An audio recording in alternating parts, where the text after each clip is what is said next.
శ్రీమహాగణాధిపతయే నమః. ఓం గురుభ్యో నమః. ఓం శ్రీమాత్రే నమః.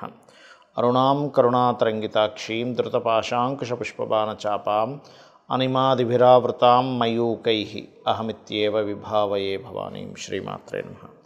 ప్రేక్షకులకి ఆ లలితాంబిక అమ్మవారి యొక్క అనుగ్రహం పరిపూర్ణంగా కలగాలని మనస్ఫూర్తిగా కోరుకుంటూ మనం ఈరోజు చెప్పుకోబోయే టాపిక్ ఏంటంటే, శుక్రుడు తన ఓన్ హౌస్ న్యాచురల్ సెకండ్ హౌస్లోకి మారుతున్నాడు. అంటే వృషభ రాశిలోకి శుక్రుడు వెళ్తున్నాడు.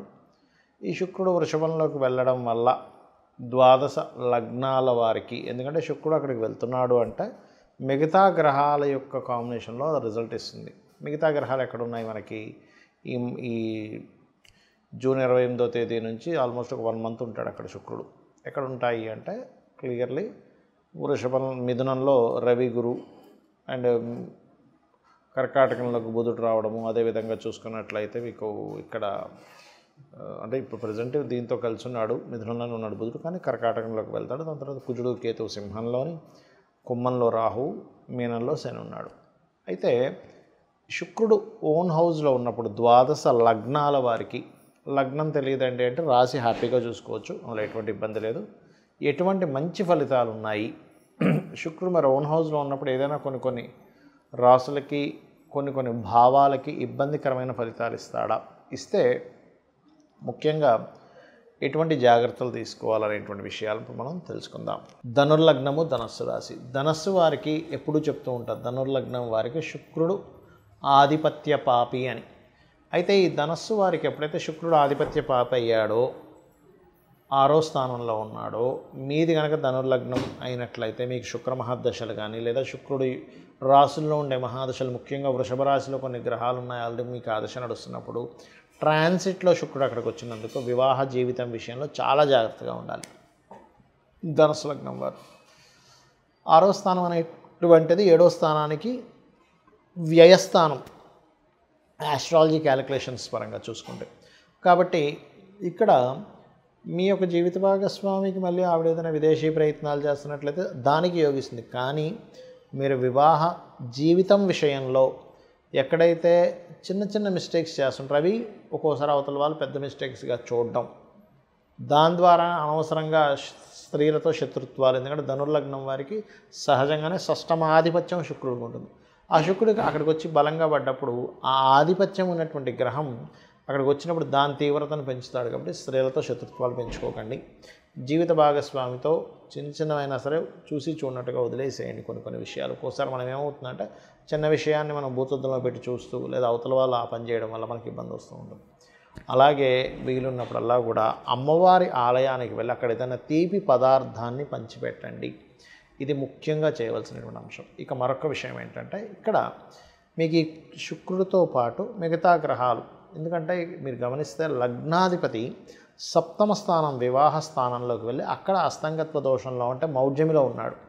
కాబట్టి ఏమిటి, ఇక్కడంతా కూడా మీరు జీవిత భాగస్వామి, మీరు స్త్రీ కావచ్చు, పురుషుడు కావచ్చు, లేదా వివాహ సంబంధించిన విషయాల్లో, లేదా పార్ట్నర్షిప్స్ విషయాల్లో, మీరు సమాజంలో లేదా పార్ట్నర్స్ విషయంలో, జీవిత భాగస్వామి విషయంలో ఎక్కడో తెలియకుండానే కొంత స్ట్రకింగ్ యోగా ఏర్పడుతుంది. కాబట్టి ఈ విషయాల్లో జాగ్రత్తగా ఉండండి. ఎందుకంటే ఇక్కడ రవి సహజంగా అస్తంగత్వం చేసుకోవడం వేరు, రవి రాశిలో కుజకేతువులతో ఉండే ఎనర్జీతో అస్తంగత్వం చేసుకోవడం వేరు. కాబట్టి పార్ట్నర్స్, జీవిత భాగస్వామి విషయాల్లో చాలా కేర్గా ఉండాలి. అయితే 6వ స్థానంలో శుక్రుడు ఉన్నప్పుడు మరి మంచి ఫలితాలు ఏముంటాయి అని చెప్పి చూసుకున్నట్లయితే, లోన్స్ లభించడం, డైలీ లైఫ్లో కొన్ని మంచి మార్పులు రావడం కూడా జరుగుతుంది దీనివల్ల. కాకపోతే ఇక్కడ ఏమిటంటే శుక్రుడికి నేను గతంలోనే చెప్పాను, శుక్రుడు 6వ స్థానం 11వ స్థానం కొంచెం కేర్గా ఉండాలి అని.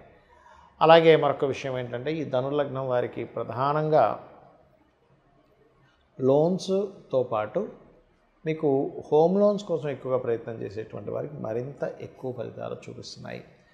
అయితే ఈ సమయంలో 4వ అధిపతి కూడా గురువు అవుతున్నందుకు మీరు ఏదైనా ప్రాపర్టీ తీసుకునేటప్పుడు అక్కడ ఆ యొక్క ప్రదేశం ఏదైనా గవర్నమెంట్,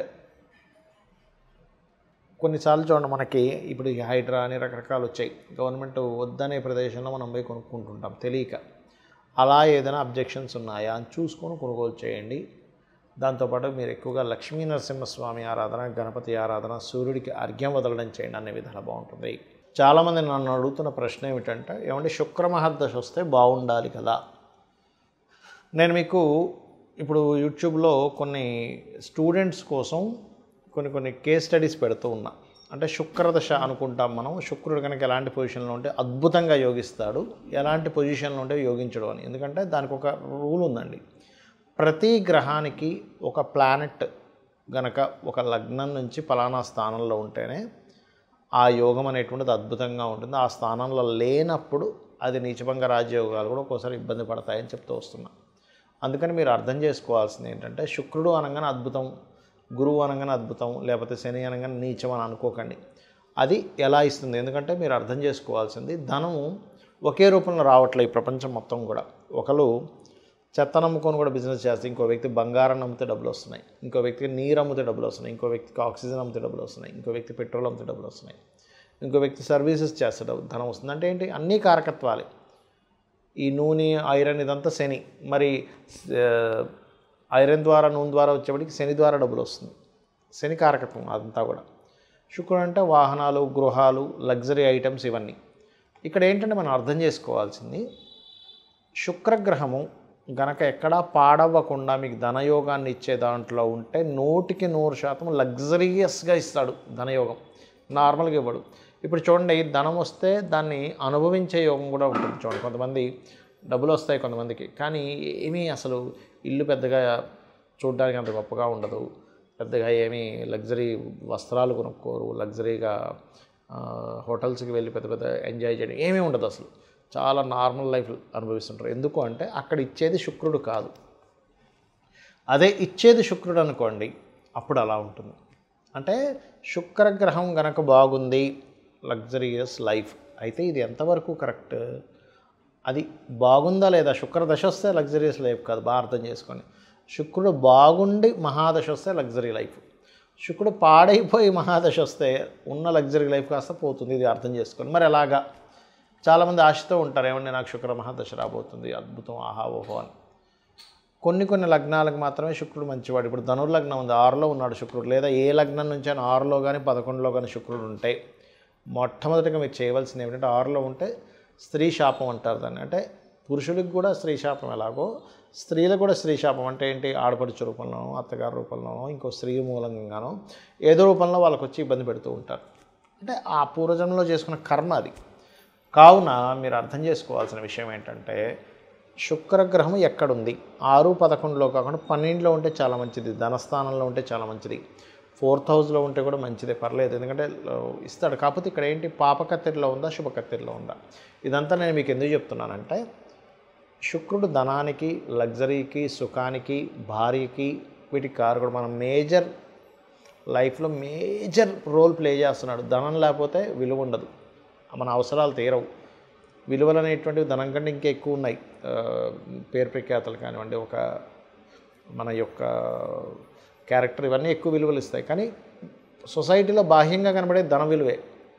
అలాగే ఒక లగ్జరీ కారు ఉండాలన్నా, గృహం ఉండాలన్నా శుక్రగ్రహ బలం, చతుర్థాధిపతి బలం కూడా ఉంటుంది. కేవలం ఎప్పుడూ శుక్రుడే కాదు, 4th లార్డ్ పలానా ప్లానెట్ అయి మంచి యోగం కలిగింది, ఆయన కూడా ఇస్తాడు, ఇవ్వడానికి కాదు. కానీ శుక్రుడిచ్చే లగ్జరీ ఈజ్ డిఫరెంట్. కాబట్టి శుక్రగ్రహం యొక్క బలం మీకు పెరగాలి అంటే మీరు చేయవలసింది ఏంటో చెప్తాను.